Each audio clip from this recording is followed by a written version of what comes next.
ActionAid USA invests in local problem solvers in 45 countries who have the power to mobilize and inspire others to change the world around them.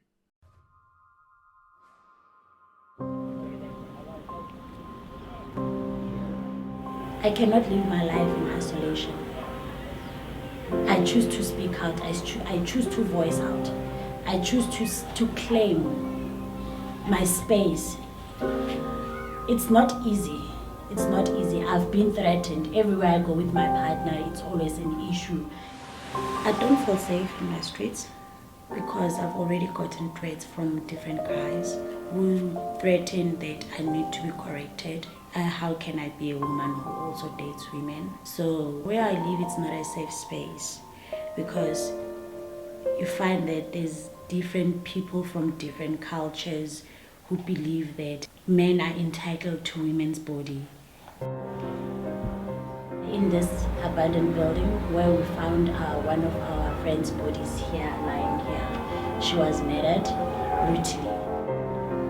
How we found her, she was strangled with her shoelace. Her pants were down, beaten up, and there was a big hole on her head. This kind of a crime is common in here. Not so far from here, we also found another lesbian woman who was murdered. My role here is me trying to reach out to the people for us to get this place shut down. Because we cannot be adding up on the stats of women dying in this place or women being raped in this place.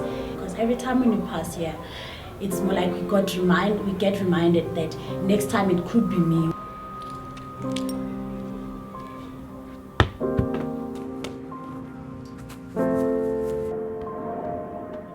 Clinics are a place of hell.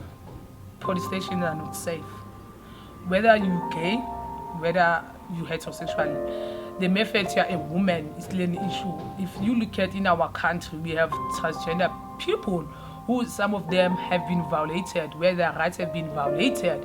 Clinics are not catered for LGBTIs. We are not part of their structure. One, we are not part of their programs. So those structures are just made for heterosexual people, you know. So for you, if you go to a nurse and say you want to plan a family, you become a joke and you end up being in that little box, you know, because one, you cannot say something back because you fear that you won't be able to get that access.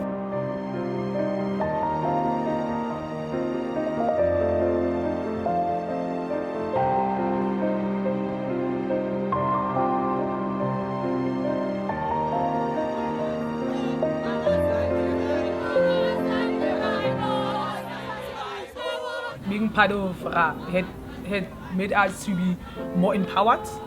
We didn't have access to work with to raise awareness in schools. Apparently now we are able to do that, you know, to kind of work with teachers and school. We're able to draft a new school code of conduct that will allow learners who are LGBTI to be able to access at school without being victimized. And even clinics, you know, for example, polyclinic, we have a good relationship because we're working with our polyclinic closely now, and we're also working with Love Life. The three of us are kind of coming up with a new program that will kind of assist LGBTIs.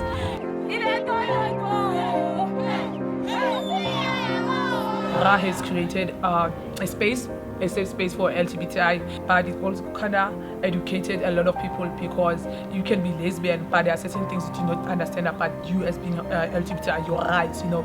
We're doing a lot of things, you know, and a lot of LGBTIs are coming out of the closet. It's like I do not live in fear anymore because there are people who are fighting for us, you know. Me being gay is not a problem.